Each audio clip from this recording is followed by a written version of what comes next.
Good afternoon, good evening, and good morning to all participants joining us today. While many of you are still signing in, we would like to play a short video providing updates on the WSIS forum and let you sign in and join us for the session today. The World Summit on the Information Society 2021 has begun and is off to an exciting start, having already hosted several workshops and sessions since the forum's launch in January, as well as receiving a record number of submissions for the WSIS prizes. With 1,270 projects submitted, you have until March 31st to vote for your favorite ICT for development projects.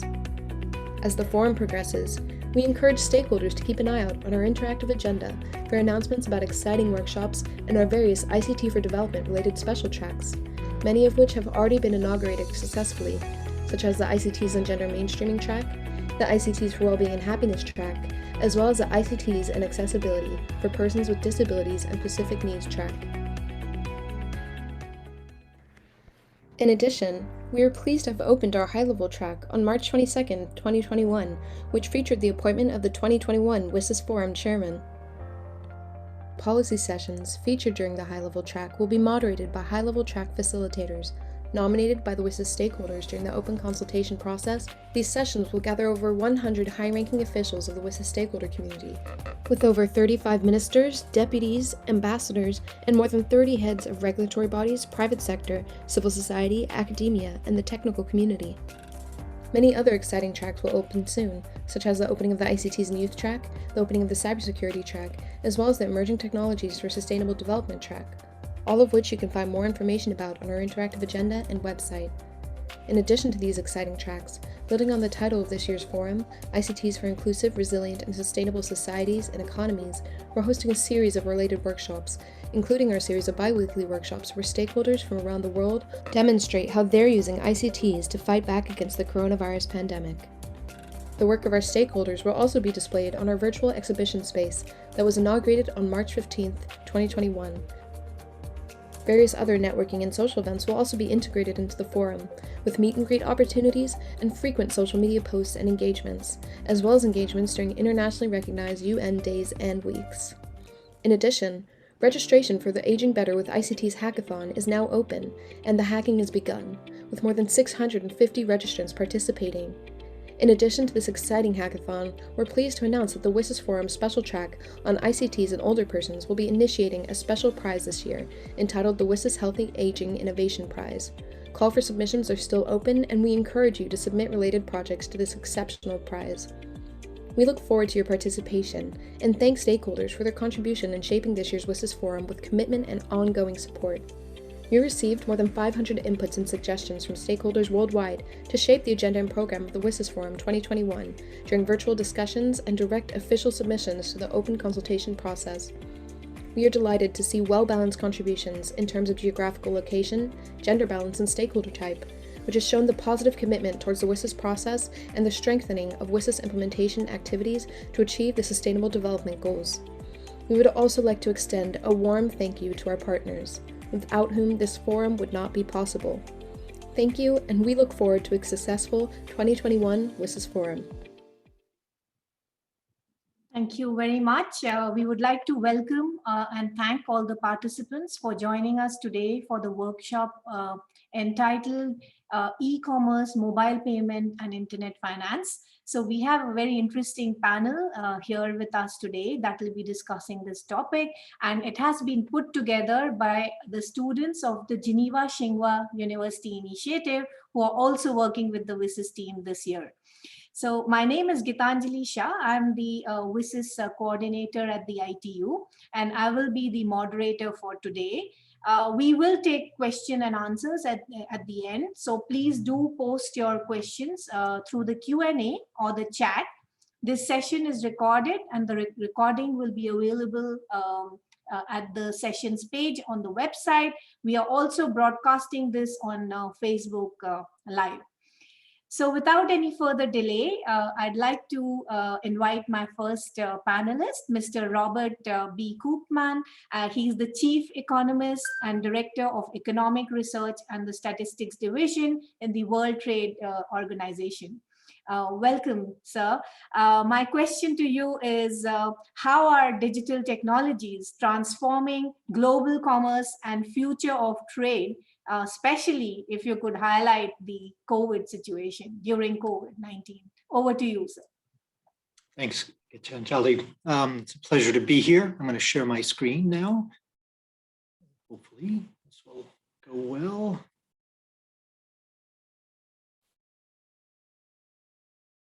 And are you seeing the slides? Yes, we see your slides. Excellent. Okay, so for some reason, I'm going to advance now.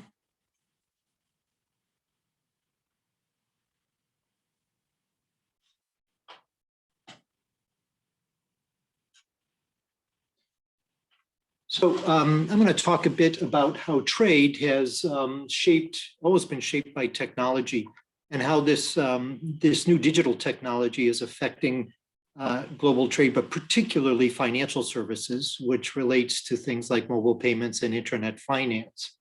So what we've seen is that these new technologies allow the internet to generate and store, excuse me, sorry, process and analyze data that is likely to very much transform the global economy very deeply for the years to come, and that this new digital revolution is likely to affect the world economy, in particular cross-border finance. So we're entering this new digital era. There are things in one of our reports from a couple of years ago, the World Trade Report 2018, and we've followed this up with our World Trade Report on 2019. We looked at things like the Internet of Things, artificial intelligence, 3D printing, and blockchain. And then we tried to figure out what this might do to the costs of providing various services across border. And one of the things that we've observed in our data is that trade costs, for particularly for services, remain much higher than trade costs for goods and agricultural products. But those trade costs have declined about 9% between 2000 and 2017 for services.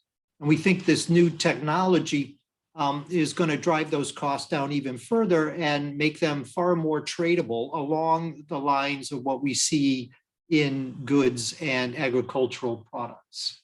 But they're not there yet. So some of the components of these trade costs are things like transport costs, but you can see for services that transport costs are nowhere near as important as it is for goods. But you can see things like information and transaction costs, the green bars in this slide, are much more important for the trade cost components of services trade. If you look at governance, quality, and ICT connectivity, you see that the governance quality is also an important contributor. It contributes about 10% of the variation in trade costs for services. And ITC connectivity is about twice as important in services trade cost as it is for goods. Now, other trade costs include things like transactions, search costs, matching of buyers and sellers, and easier access to information, just standard cross-border communication costs. There are customs procedures, cross-border payments can be facilitated. And we think over the next 15 years that improvements in digital technology are likely to reduce these costs by at least 10.5%. The sectoral composition of trade will be affected by this. So we'll see services trade grow by importance from about 21% of global trade to 25% of global trade by 2030. And we'll see things like mass customization and trade in digitizable goods likely to continue to fall. Digitizable goods are things like movies on DVDs, music on CDs, and things like that, which have fallen precipitously as those things move across borders digitally now. Now, financial services are very, very important in terms of global trade. You'll see that the second largest service sector traded globally, and that we we have seen a dramatic increase in the share of financial services in global trade. It's about 19% of total services trade, and these falling trade costs are going to drive an increase in that financial services trade flows. And one of the reasons why is because much of this financial services has been provided historically through commercial presence, where companies actually set up a local office in order to provide the services. Increasingly, we see that this is no longer the case and that these services can be provided digitally. And in particular, we think this will be very important for emerging economies and developing countries. But this digitalization is having a big impact on reshaping the business model. So moving from this in-country presence to being able to provide this across borders. And this is cutting across banks, financial services, insurance companies. Many companies are taking advantage of this.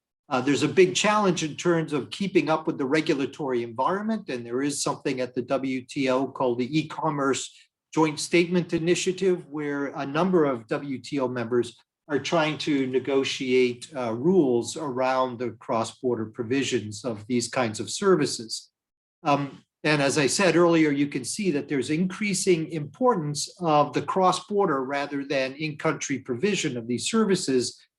In the European Union and the United States, the blue lines indicate how fast cross-border provision has been growing compared to the foreign affiliate sales in particular countries. And as we said, these falling trade costs are likely to make it much easier for developing country providers of these services to do this kind of cross-border provision.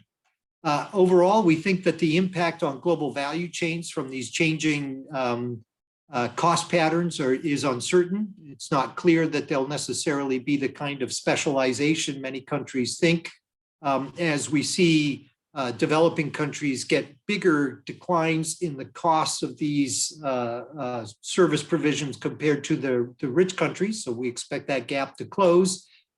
There will be some changing patterns of comparative advantage. We've seen this in the production of goods moving to emerging markets in developing countries.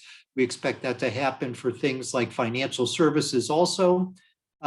It'll bring about great opportunities, but also some challenges. Things to worry about are things like market concentration, loss of privacy, security threats, and then productivity and the digital divide. And I'll stop there. Thank you very much.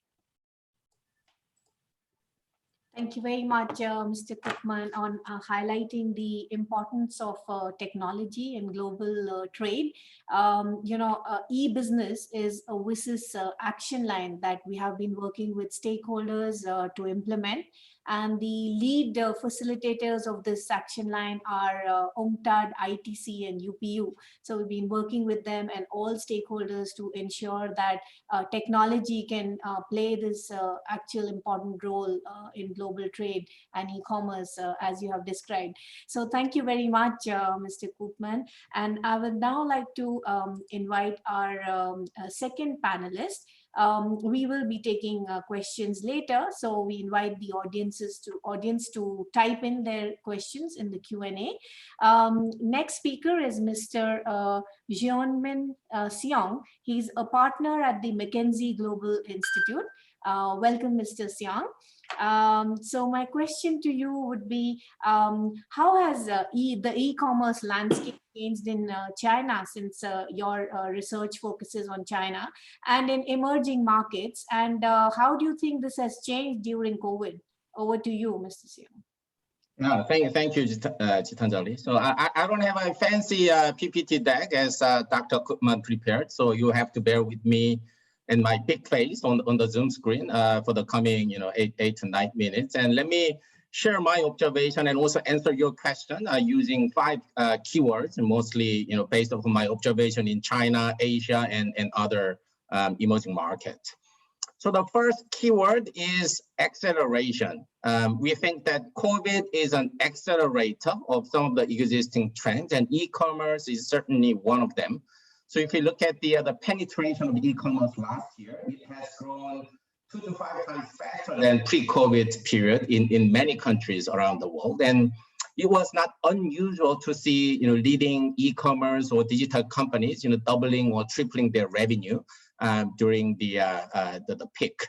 And some of the consumer behaviors will stick. We've done a series of consumer pulse survey over the past year, and 3/4 of people using digital channel for the first time during the pandemic say they will continue to use those new digital channel, even when things return to normal. But I think the acceleration of e-commerce is actually not that surprising because customers found it more convenient and safer anyways, and intuitively it's a good solution. And what is really surprising is the digitization of traditionally less digitized part of the economy, right? For example, telemedicine is a good one, right? So in case of China, patients didn't want to go to the hospital. Hospitals didn't have enough capacity to accept all the new patients, and government approved a new reimbursement scheme to support telemedicine. So there was a huge boom, a rapid increase of telemedicine penetration in China, but it's not just a China story. We also saw the similar phenomenon in other parts of the world. For example, Procter or Apollo in India or HelloDog in Indonesia. All of them experienced multiple times boost of their traffic, right? And another example is real estate. Because you cannot visit someone else's house, therefore virtual reality function to introduce new the property opportunities for transaction, they became very popular in China, and the trend is still continuing. So my first keyword is acceleration. Second keyword is social commerce. The rise of e-commerce, which is the topic of today, has been well underway over the past decades, and now the second wave is emerging, which is social commerce. And again, if you look at China as an example, more than 90% of the internet users are on mobile platform, and they spend more than 60% of their time on social and content applications. So if we combine those two trends, mobile and social trends, it is inevitable to see rapidly growing social commerce, and which has actually expanded by more than 6 times over the past 2 years. So if you look at China, companies like Pinduoduo or Shuhuitan, they are growing very rapidly, and they are adopting new approaches such as live streaming or gamification or community buying. And the similar trend is emerging in other economies, for example. So if you look at India, there is a company called Meesho, and they have recruited millions of resellers to sell through various social channels that they have built, and 80% of those resellers are actually female. So there is a big social impact as well. So second keyword is social commerce. Third keyword is O2O, meaning online to offline or offline to online.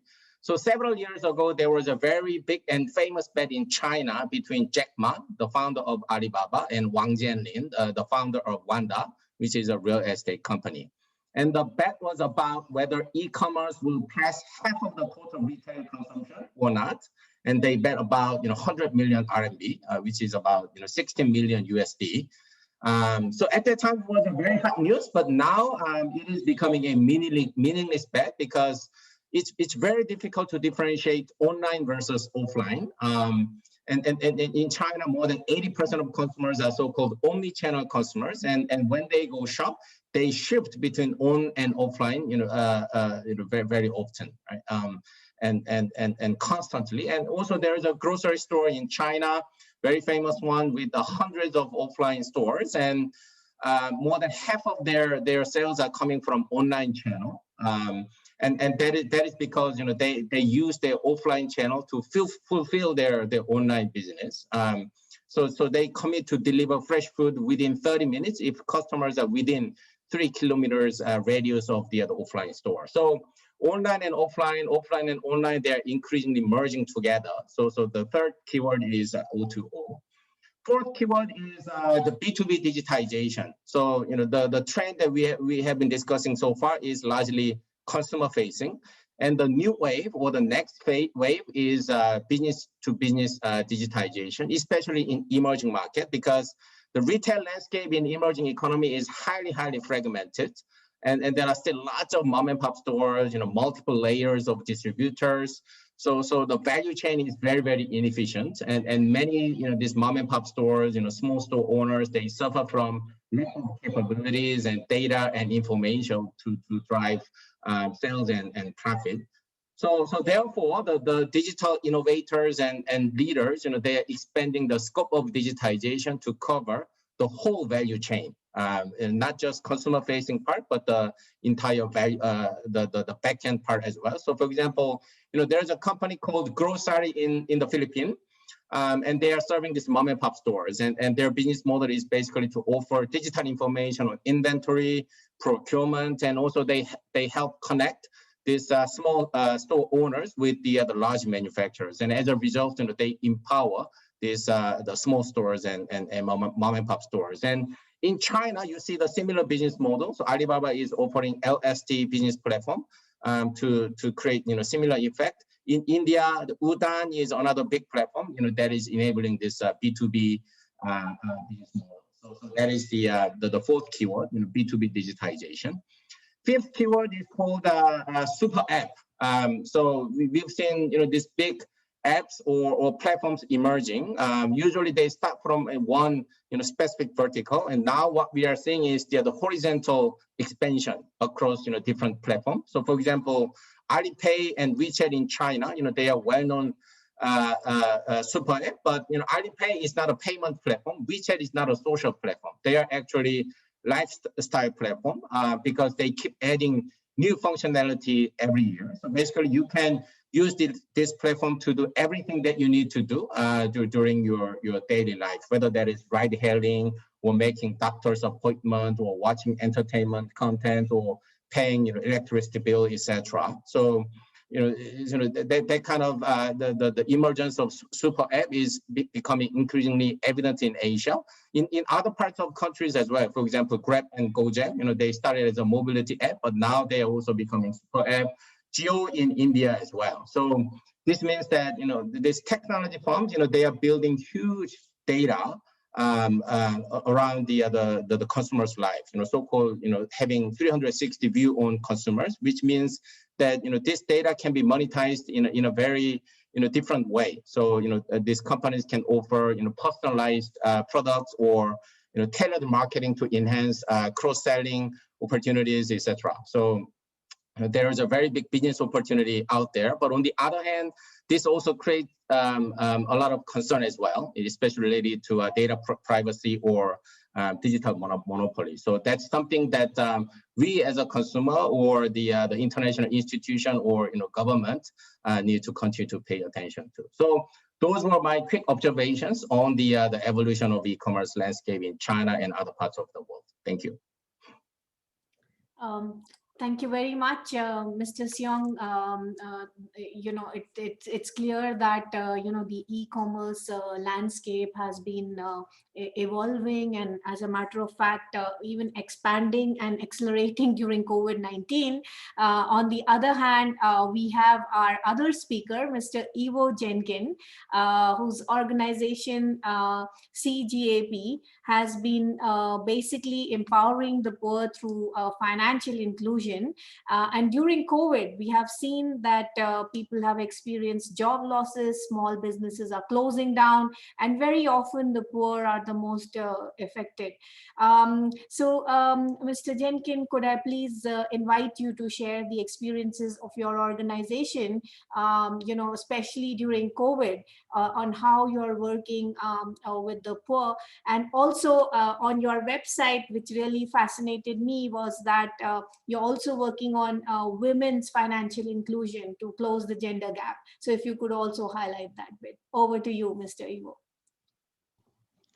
Thank you very much, Gitanjali, and thank you, organizers, for this opportunity. Let me just ask you if you hear the echo or not, because I do. It's perfectly clear for us. Excellent. Thank you very much. Well, let me tell you, there's no better way to start a day than with a technology failure on the hour of when the conference starts. It really brings your heartbeat up. So let me share a screen with you. So as you mentioned, Gitanjali, CGAP is an organization that is very much focused on financial inclusion and helping poor people through the access to financial services to really gain, seize opportunities and build resilience. And that's our vision, and that's what we're trying to achieve. And you are also right that COVID-19 has represented a very strong challenge challenge for many of the people that we care about, because World Bank estimate that there is tens of millions of people who are at risk of slipping back to the poverty that's sort of wiping out the achievements in development over the past decades. And so we're increasingly worried about it, obviously. And in the past year, we shifted a lot of our attention to trying to understand how COVID-19 impacted poor people and especially women, and what we can do about it. But I'd like to try to start with a bigger picture and talk a little bit about the role of financial services in the lives of poor people, how we understand the role of digital financial services in that overall context, and importantly, how financial inclusion supports the global development goals. So I do hope that you see the slides. So let me say first that as the ultimate objective, as we said, we see that poor people and especially women should have opportunities and be able to build resilience through many different ways, including by access to financial services and solutions that are relevant to their needs. And those needs usually revolve around four main use cases. People need to pay and send money, people need to borrow, people need to insure against shocks, and they need to have a place to save their money. And so these are the use cases that we very much focus on. And in terms of digital financial services or internet financial services, this means different things. And my predecessors already talked about new business models and e-commerce. So I'll just give few examples representing those four use cases where digital financial services are critical for the lives of poor people. It's a very known mobile money use case that has helped to advance financial inclusion in many parts of the world, especially in Sub-Saharan Africa. It's a microcredit and digital credit and the use of alternative credit scoring and alternative data or big data analytics that helps extend credit to poor people or people with a limited previous credit history. And I believe that we will talk about this a little bit more in our afterwards discussion. In insurance, we see a lot of development when using alternative sources of data is useful to risk score and underwrite insurance for poor people, and especially in agri-finance. And again, I'll give some specific example later. And finally, in the area of savings and investment, we see a lot of interesting things happening around wealth management for poor people. The personal finance management tools, automated savings solutions, and other solutions that kind of reflect the very specific nature of cash flow of poor people. So thinking about the key benefits of financial inclusion for the poor people, we really see, again, the three major ones. Financial services can help people to improve livelihoods and income. They can help them to increase access to essential services, including the health services, as my predecessor mentioned, and they help to improve resilience against shocks. And we believe that the right financial services can unlock progress across most, if not all, of the sustainable development goals. So I'd like to talk about that a little bit more. Here are 5 examples and 5 pieces of evidence that underscore how that financial inclusion component is essential to advancing SDGs. So let me start with SDG number 1, no poverty. We know from the evidence that 200,000 people were lifted out of poverty because of their proximity to mobile money agents that enabled them more income generation choices and efficient safety nets. So that is something that comes from a research in Kenya. SDG number 2, zero hunger. We know that farmers with commitment savings increased investment by 13% and boosted crop output by 21%. This comes from research in Malawi. SDG number 3, good health and well-being. When hit with health shocks, households with savings accounts suffered smaller income drops than households without accounts. And this finding has been replicated in many different markets, and very often it means the difference between having a continuous supply of food versus going hungry for a couple of days. So that's how much financial services can do for the lives of poor. SDG number 4, quality education. Households with free bank accounts spend 20% more on education. And SDG number 8, decent work and economic growth. Access to credit linked to higher probability of job creation and improved risk coping. That comes from multiple researches. So these are just some examples of how financial inclusion can support SDGs. And I'll just zoom in the rest of my presentation to give you more detail on some of those examples, just to illustrate that point.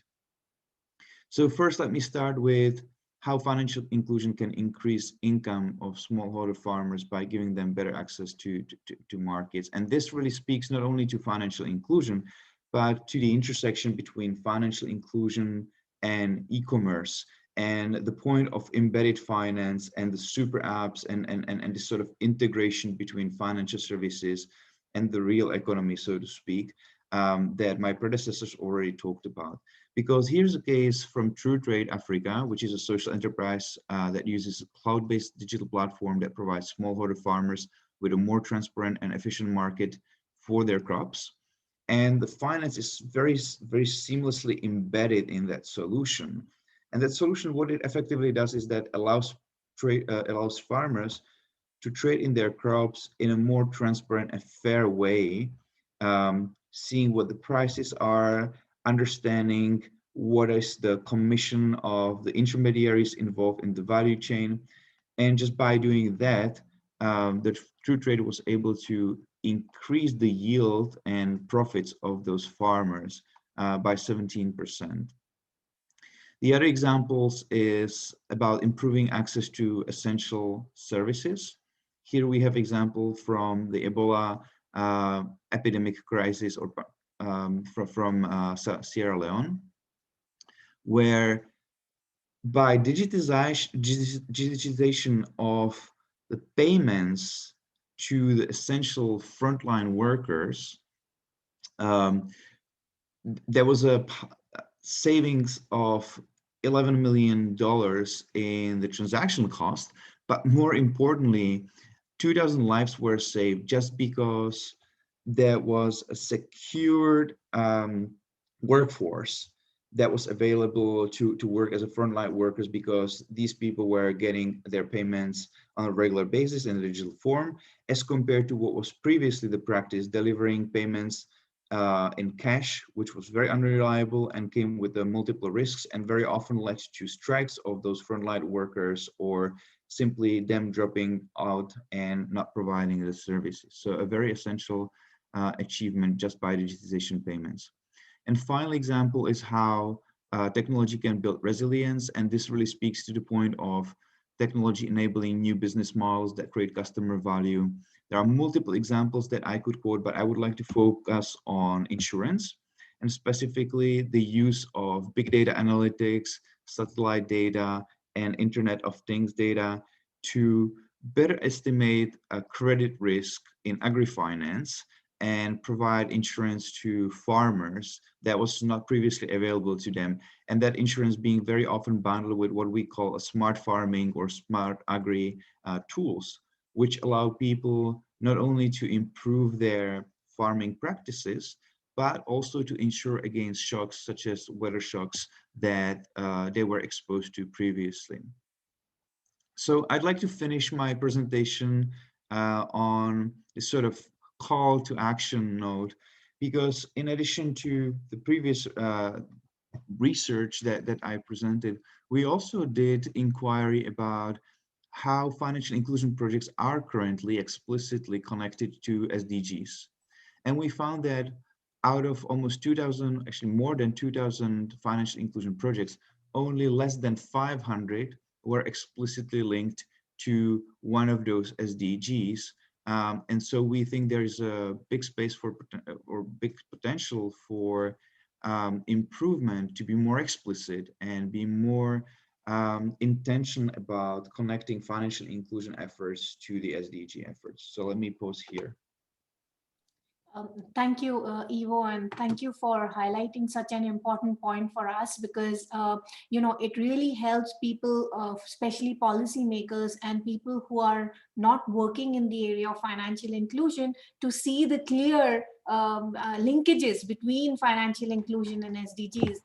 Some years back in 2015, when the 2030 agenda was accepted, what we did was we aligned all the WSIS action lines to the Sustainable Development Goals. So this means that we align all the activities in the gamut of technology, for example, e-business, cybersecurity, e-health, e-agriculture, and aligned them with the Sustainable Development Goals, as you shared some examples with us.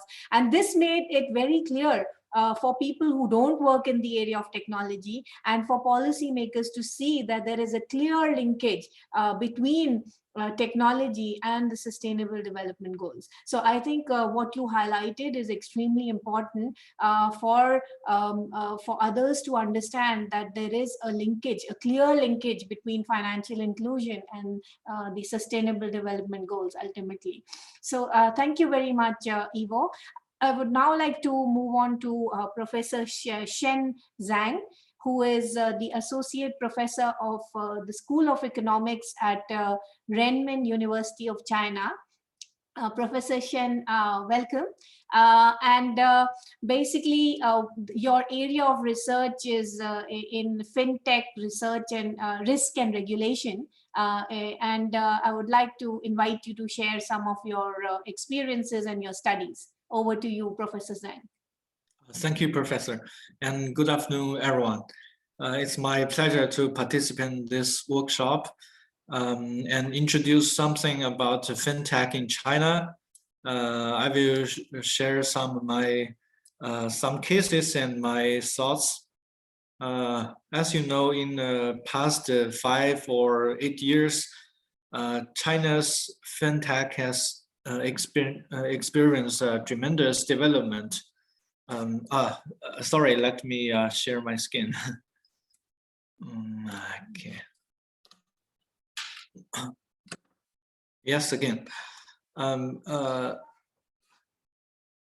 As we saw, like many technology has been application in China's financial system, like mobile payments, big data, blockchain technology, cloud computing, even AI, many has rapidly and widely used in the financial field.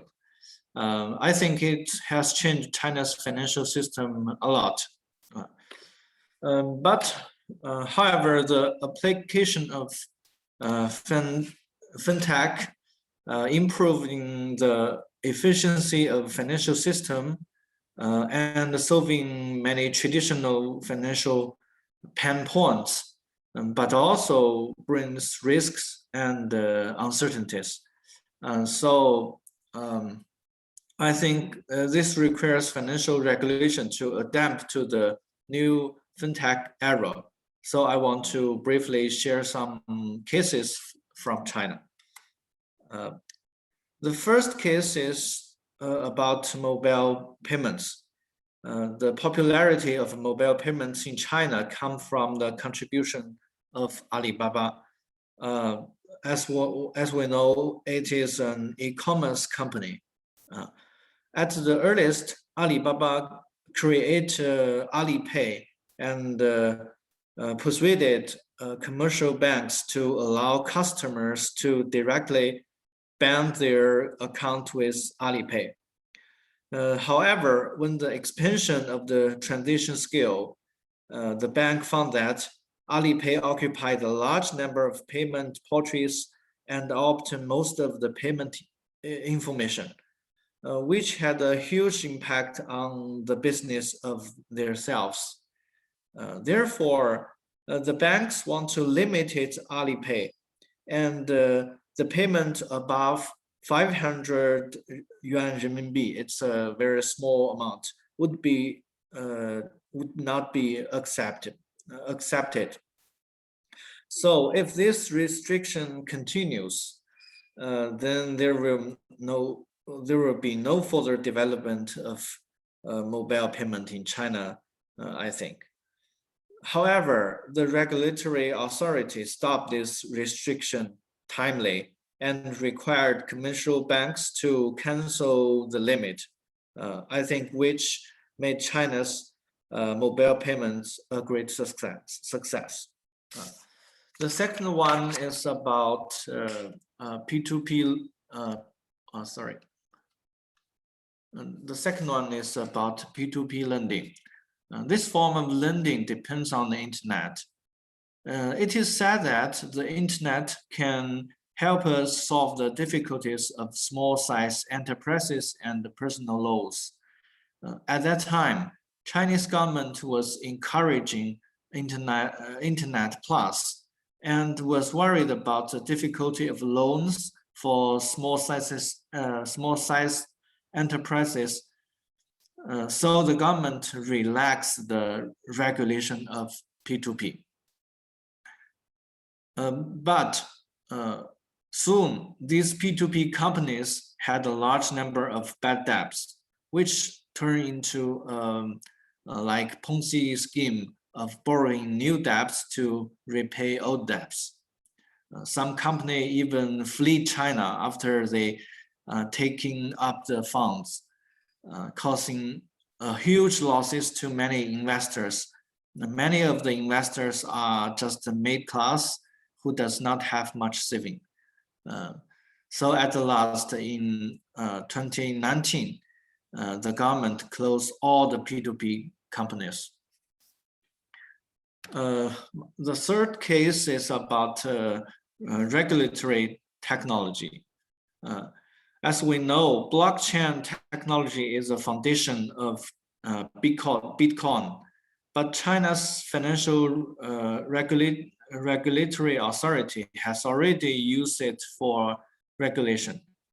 For example, blockchain technology is used for data transmission between regulator and financial company. Regulator can directly obtain data through business information and no longer rely on financial company to report their data. So it can effectively prevent tampering. This can be called RegTech response to fintech. Through the above three cases, I have some thoughts. First, fintech has not changed the extremely strong externality and the information asymmetry of finance. Therefore, finance need strengthen regulation in fintech era. Second, how to deal with the relationship among encouraging innovation, protecting consumers, and preventing systematic risks is a new topic for financial regulation in fintech era. The third, I think the cross-border nature of fintech is very important. Many non-financial institutions, especially internet companies and technology companies, have begun to enter the financial industry. So traditional regulation must be changed. The old industry-based regulation needs become behavior-based regulation. And the passive and the responsive regulation model should be changed to active and inclusive regulation. At last, fintech should be applied to financial regulation also. The development of RegTech can improve the regulation capability. That's all. Thank you very much for your attention.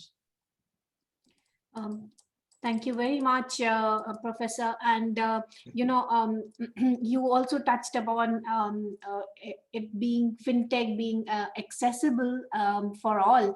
And we have the ICTs and older persons track, and we've been working in that area for a while.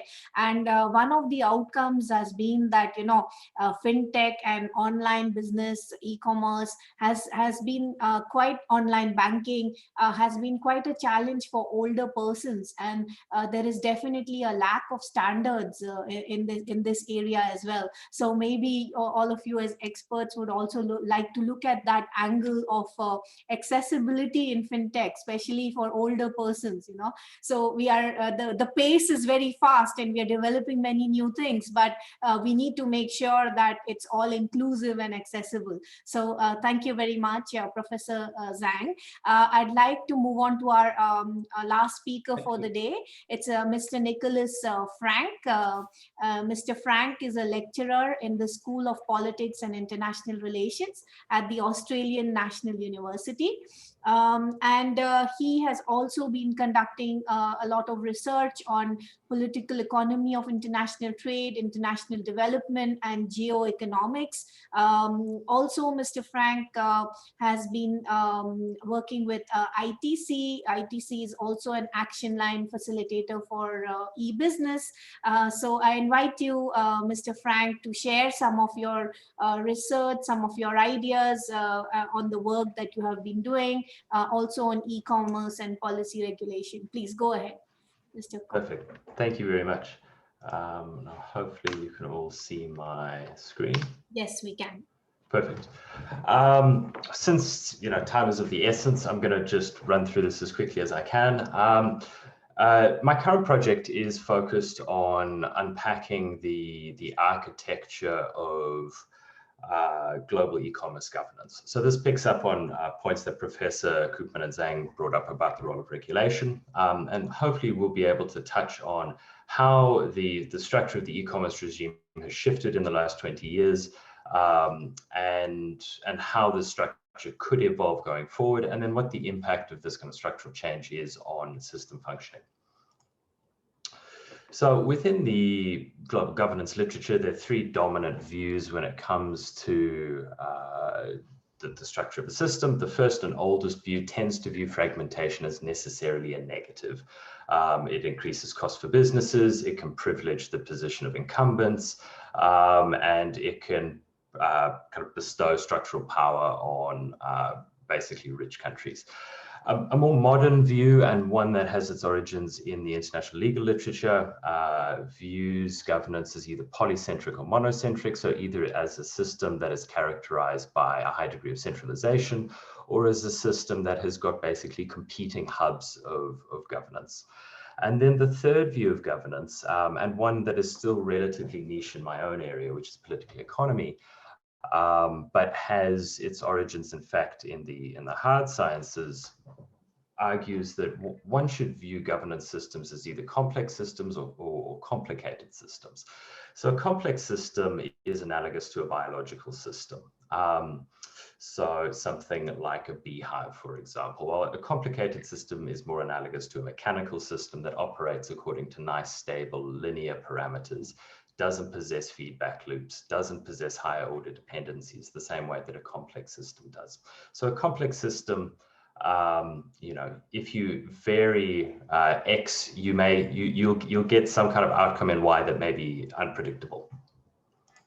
Okay, so that's enough of the kind of technical stuff. The data for this visualization is drawn from Miraburi's excellent e-commerce data set. It's the most comprehensive and granular coding of e-commerce provisions, I think, currently, because it includes both those agreements that have been notified to the WTO and those that haven't. And because Microsoft, in its wisdom, will not let me run it through PowerPoint, I just have to do this quickly. So hopefully everyone can see a series of nodes at the moment. Yes, okay, great.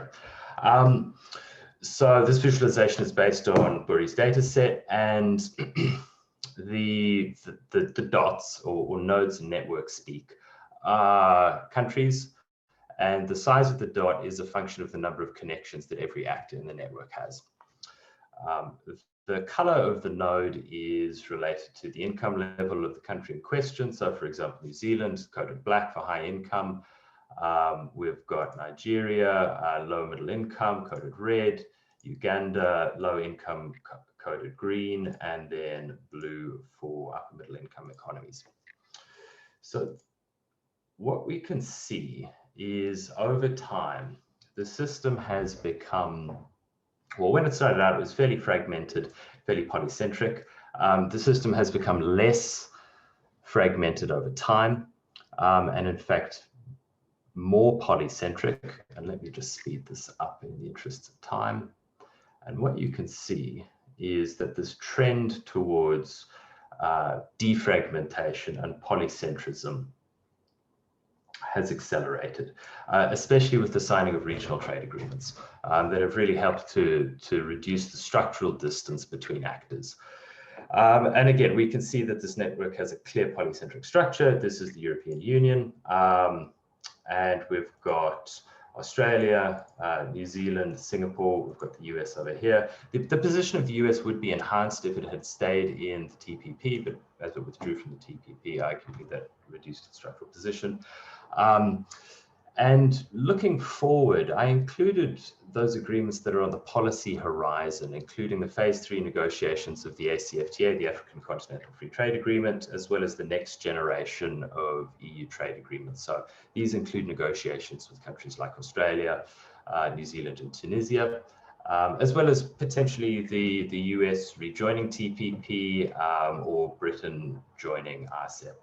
And what you can see is that trend would actually, the trend towards defragmentation would actually reverse, because the African economies would be still largely separated from the rest of the system and only loosely connected to the network via the proposed agreement, EU agreement with Tunisia, and then the current agreement between the EU and Algeria, and then the agreement with Morocco.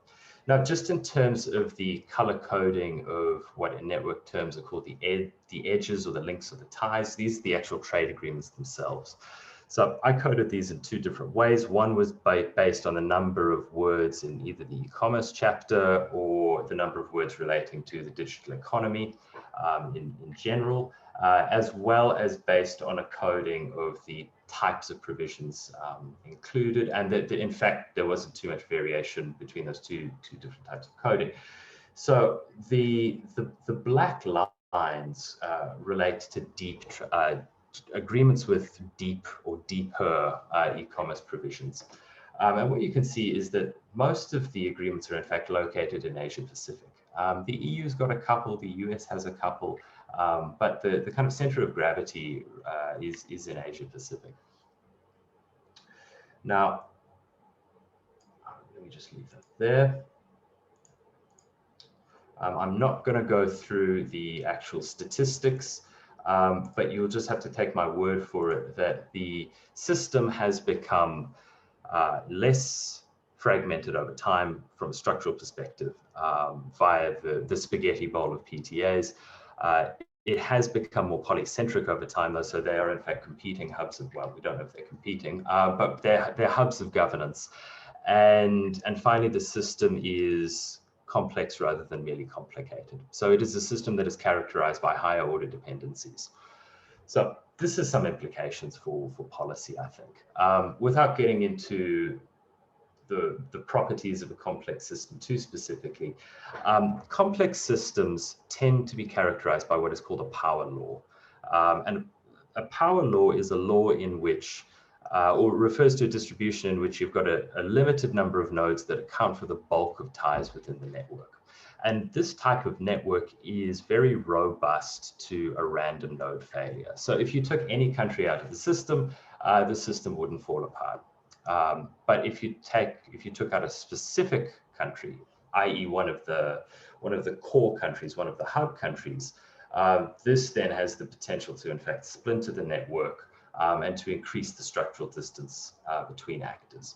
Now, increasing the structural distance between actors matters because the distance between actors helps to determine the speed at which the system can adapt to shocks, whether exogenous or endogenous, and facilitates the way in which information, norms, rules, regulatory provisions can move throughout that system. Complex systems, and we see this across all types of complex systems, whether these are systems, whether these are biological systems, whether these are social systems, these types of systems are all characterized by self-organization. So this implies that it is likely that innovation in the e-commerce and the digital economy space is going to continue in PTAs, kind of regardless of what happens at the WTO. We may have an all-encompassing, very deep multilateral agreement. Maybe we'll have a plurilateral agreement at the WTO. It's unclear, but even if that happens, it's likely that innovation is going to still continue to take place within PTAs. Now, complex systems are also characterized by adaptation. And there are a couple of elements to adaptation. One is path dependence, and path dependence is important from a policy perspective because it suggests that we really need to get the policy mix right. Because if we get it wrong at the get-go, that kind of error is going to carry its way throughout the system. And a good example of this, not in fact of a kind of negative, but of a positive, is the moratorium on e-commerce. This started out as a fairly soft provision, and what we see is that it has migrated into PTAs, and in fact, in many of the most recent, has become a hard provision. And that's just an illustration of the importance of path dependence. Complex systems are also characterized by feedback loops. So good regulation can help to facilitate the rise of the fourth industrial revolution, if done well, in turn, which will beget demands for further regulation. But if we get it wrong, it could retard the fourth industrial revolution, or drive demands for regulation that doesn't support liberalization. Defragmentation, I've already talked a little bit about why defragmentation matters, just in terms of reducing the structural distance between actors. In terms of polycentrism, the norms and the rules within the system are likely to come from the hubs or the central actors in the system, just because they're more connected. So they have a greater ability to diffuse their rules throughout the system compared to actors that are more peripheral. The visualization suggests that there has been a bit of a lockout of developing and least developed economies from the network. The countries that are most engaged in kind of e-commerce negotiations tend to be high-income economies. And there's also the potential for the kind of the lock-in of the central position of these hub countries. In network science, there is the idea that those countries that are, or those hubs that are most densely connected tend to attract more connections. So in turn, this helps to facilitate a kind of path dependence in terms of structural position. And finally, the structure of a system is really important in the kind of nature of the regulation that emerges from it. So a system in which it's incredibly centralized will be one in which you don't have much homogeneity, and you don't have much kind of innovation.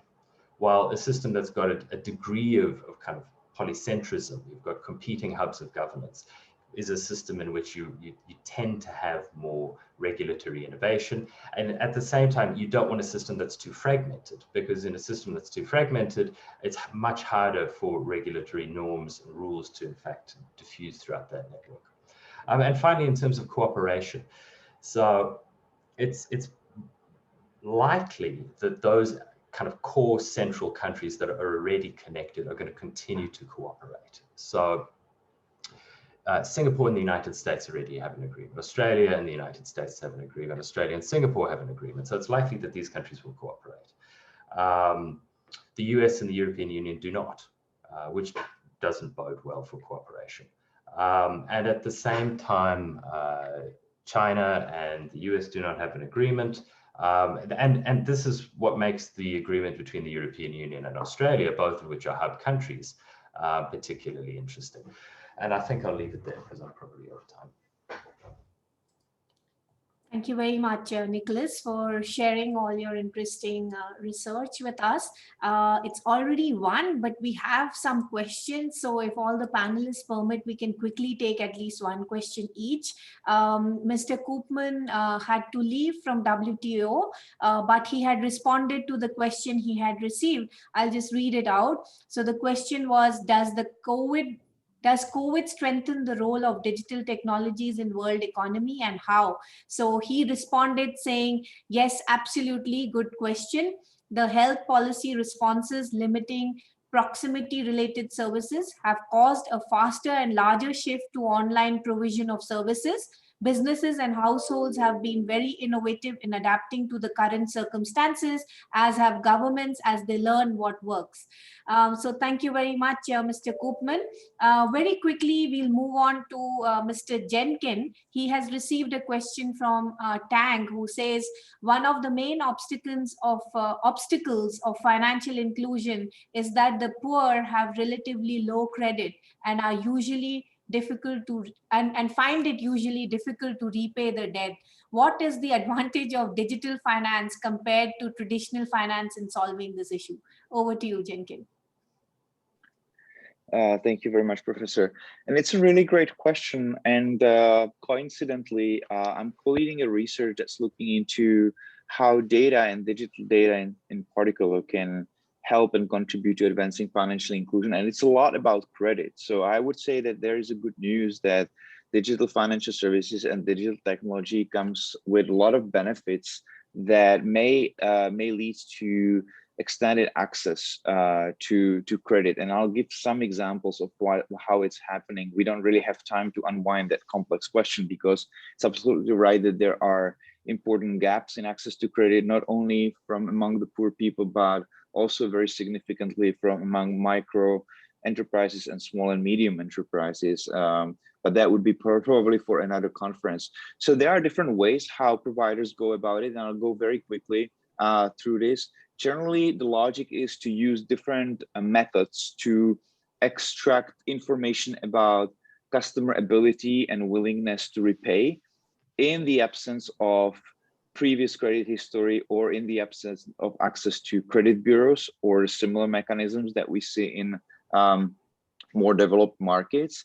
And those strategies include alternative data and alternative credit scoring. So using a different non-traditional pieces of information, such as information about what kind of mobile device you use, how often, what kind of applications you have on that mobile device, your social media information, how do you engage with social media, who are the members of your social networks. But there are also more traditional ways by using a technology, for example, to lock phones remotely. So there are providers who offer smartphones on installments or on credit, and they allow people through small installments to first acquire that phone and then use that phone as a collateral for extended credit. And so they effectively help people, poor people with a limited credit history, to over the time graduate into more prime segment in credit.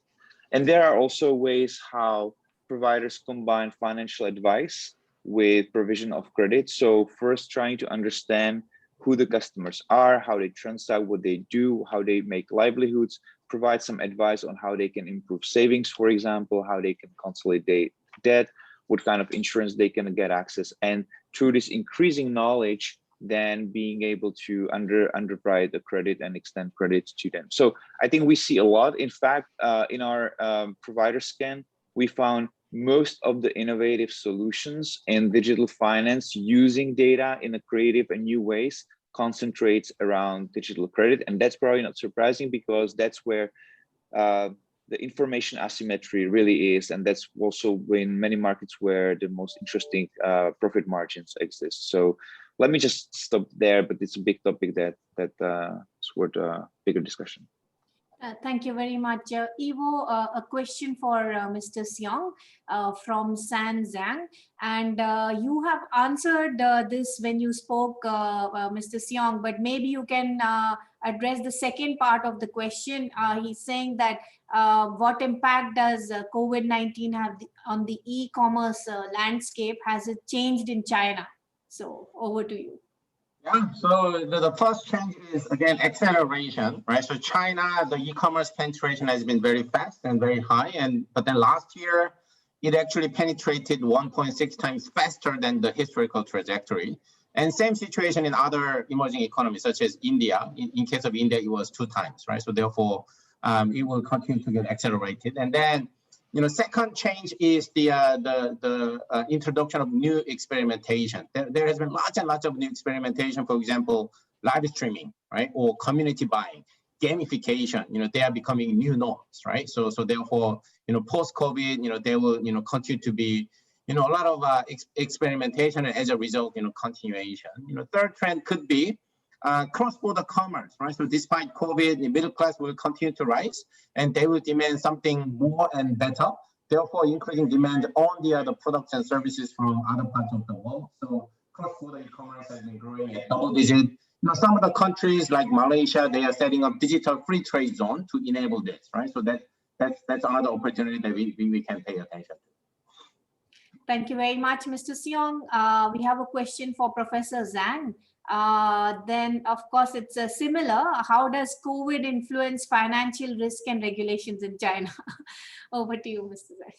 Okay, thank you, Professor, and thanks for the good question. Everyone interested about that, but I want to share that even since 2017, Chinese government has done many things to prevent financial risks, because that in 2015 or 2016 we have some risks, even crisis in our stock market, and I have mentioned that the P2P company has many bad debts. Even the foreign exchanges reserve in China shrink. So the government do many things to prevent the risks before the COVID. As I mentioned, I just mentioned, all the P2P company were closed in 2019. And the government strengthened regulation on fintech companies like the Antfin, owned by the Alibaba. So in my opinion, the risk of finance is under control in China. And since COVID, the US government supplied a lot of money to the market. But Chinese monetary policy was more conservative in this period. I think the purpose is to prevent the financial risks. It's my answer. Thank you. Thank you, Professor Zhang. And we have time for one final question to Mr. Frank. So there's a question from Anne Dong, and she says, do existing international organizations facilitate okay, I'm trying to reformulate the question. So basically, I think they're talking about the role of international organizations in e-commerce and how to facilitate e-commerce through international organizations like WTO. Over to you, Nicholas. Yeah, hopefully my presentation didn't give the sense that I thought that the multilateralism was doomed. I certainly think that there is a role for it, but as I said, I think even if we do get a kind of a deep multilateral deal, the chances are that regulatory innovation is still going to occur via PTAs. For no other reason than the kind of pace of innovation and the rate of the rate of experimentation rather is outstripping regulatory capacity at the multilateral level. It's in many cases it's outstripping it at the national level, but that does seem to be the place where there is kind of more scope, or PTA seems to be the area where there's more scope to address some of the kind of most pressing issues associated with e-commerce. I mean, I'm very conscious of the fact that the GATT was typed up on a typewriter. GATS was written on like a Pentium processor, the first one, and that, you know, even if we get something on e-commerce, it's going to be updated relatively quickly given the rate of technological innovation.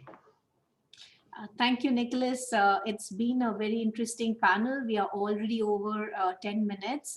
So thank you very much.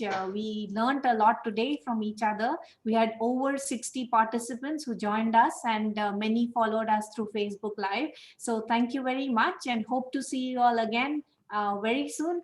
Bye-bye. Bye-bye. Thank you. Thank you. Thank you. Bye-bye. Bye. Thanks a lot, guys.